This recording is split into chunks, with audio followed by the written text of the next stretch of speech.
Elios is 'n geregistreerde nie-winsgewende organisasie en ondersteun reeds sedert 1998 gesinne in Pretoria Wes in Gauteng. Die organisasie voorsien ondersteuning aan minderbevoorregte kinders en hulle families deur middel van verskeie behoeftegerigte programme. Een daarvan is hulle Babahuisprojek en ons het gaan inloer om meer uit te vind. Ek is Leanne van die Kerk, ek is 'n arbeidsterapeut en ek is van 2022 af. Is ek hier betrokke? Ek is die projekleier, so ek bied die ouerleiding en die pinkvoete groepe aan en gee maar ondersteuning oor die algemeen vir ons vroue. So hier by die Babahuisprojek het ons mamas en babas wat inkom 3 keer in 'n week en die projekte wat ons aanbied is ouerleiding, giggles en pinkvoete en hulle kom Dinsdae, Woensdae en Donderdae na ons toe. Die ouerleiding projek is waar ons regtig fokus op mamma se rol as ouers en ook bietjie hulle verhouding met hulle metgesel. So dit gaan regtig oor verhoudings en wat ons dan doen is ons praat oor enige onderwerp wat relevant is tot ouerskap. So dit is dinge soos dissipline of konflikhantering, partykeer liefdestale, maar ook praktiese goed soos begroting. Wat is 'n gesonde lewenstyl? Dis op Dinsdae, dan Woensdae het ons die Giggles groep en Giggles staan vir Girls in God, Growing, Laughing, Eating, Sharing. En dit is presies wat daar gebeur. Dit is bietjie meer gefokus op geestelike groei. Dit is gefokus op die vroue. Dis 'n lekker sessie waar hulle kan pret hê. Hulle word partykeer blootgestel aan dinge wat hulle dalk nie andersins blootstelling sou aan kry nie. Maar ons lag saam, ons eet saam, ons kuier lekker saam. En op daardie Woensdae kry ons kinders dan spraak- en arbeidsterapie wat bietjie meer fokus op vroeë intervensie om seker te maak dat as daar miskien 'n uitdaging is, dan tel ons dit lekker vroeg op. Ons kan verwysings maak indien nodig, maar dit help ook met stimulasie om seker te maak hulle ontwikkel soos wat hulle moet. En die Donderdae program is dan die Pinkfoot program en daar fokus ons regtig nou op die kleintjies. Dis wanneer dit hulle spesiale dag is en ons deel op in 3 groepies, ouderdomsverwante groepies waar die mammas en hulle kleintjies saam aktiwiteite doen.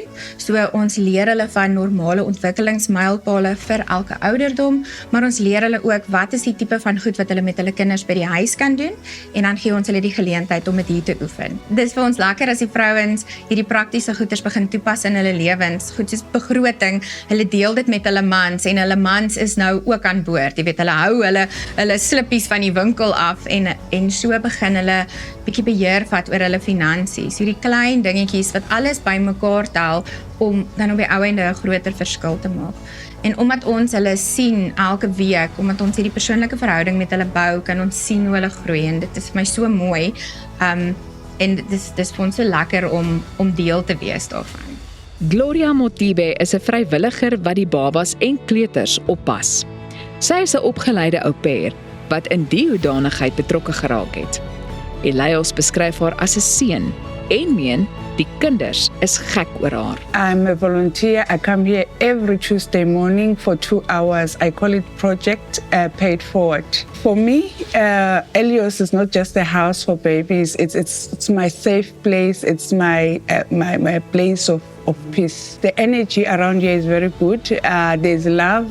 There is peace, and I just don't see them as strangers. They have become my friend. The children, they are not only just, they are like my little angel. Elios is a house of hope, and there is hope. It's grace, it's blessing, it's mercy, goodness, it's everything put together. Elios poog om persoonlike verhoudings in al die groepsprojekte en programme te bou en maak so 'n reuse verskil in mense se lewens. Annerie Leira is een van die ma's wat by die organisasie betrokke is en daarvan kan getuig. Ek het agorafobia, so ek het 'n groot vrees om in publieke plekke te wees, tussen baie mense te wees. Dit is vir my baie moeilik. Dit was bestyds so erg geweest, ek kon nie uit die huis uit gaan nie. Ek kon partykeer nie uit my bed uit opstaan nie.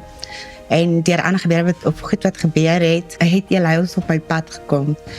En saam met hulle het ek, soos ek het verhouding begin kry, ek kom na die groep toe, ek doen dit, Pinkfooter is met die kinders, Giggles, ouerleiding. As 'n enkel ma help hulle my baie, nie net met my kleintjie wat die Pinkfooter bywoon nie, maar ook met my verhoudings met my ander kinders.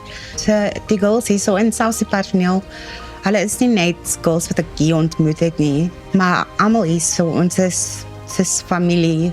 Die organisasie handhaaf Christelike normes en waardes en dis duidelik dat hulle nog talle mense se harte gaan aanraak en lewens gaan verander met die ondersteuning wat hulle aan gemeenskappe bied.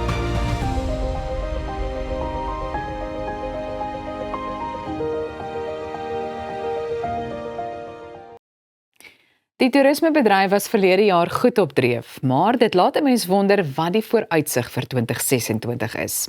Die toerismekenner Esmerie Meiburg kuier vanoggend saam om te vertel hoe dit tans in Suid-Afrika lyk, watter groeigeleenthede bestaan en waarom dit so belangrik vir die land is. Esmerie, baie welkom terug. Baie dankie Elsa, goeiemôre. Kan jy glo ons is al Goed, hoe sê jy die huidige die tyd vlieg? Ekskuus, ek het jou nie rede geval sê net weer.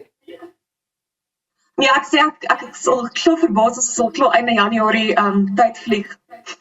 En daarom is ek so bly dat ons vanoggend met jou gesels, want hoe sê jy die huidige stand van die toerismebedryf in Suid-Afrika beskryf vandat ons laas gesels het?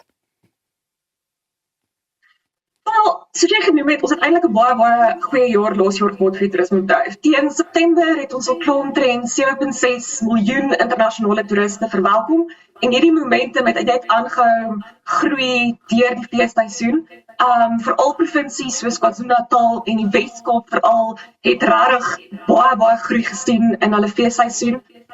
Byvoorbeeld die Kaapstad internasionale lughawe het gerapporteer dat omtrent 1.1 miljoen mense in Kaapstad geland het net oor die Desember vakansie. So ons hoop werklik dat hierdie groei gaan volhou deur die res van 2026. En wat sien julle as die grootste uitdagings vir toerisme op die oomblik? Wel, soos die vorige spreker ook genoem het, infrastruktuur is een van die grootste uitdagings. Limpopo is een van ons hoofprovinsies vir die toerismebedryf en as daar nie goeie infrastruktuur is in daai provinsie nie, gaan dit baie toeriste weerhou om daai provinsie te besoek. So dit is regtig een van die groot goed waarin geld belê moet word is infrastruktuur, om seker te maak dat mense kan veilig by hulle bestemming uitkom en dan as hulle by hulle bestemming is, dat hulle ook veilig voel terwyl hulle by daai bestemming is. So dit is definitief die grootste uitdaging. 'n Groot ding wat ons laas jaar, of wat die toerismebedryf laas jaar in plek gestel het, was 'n ETA. By die G20 of die G20 het hulle 'n nuwe, hulle noem dit Electronic Travel Authorization.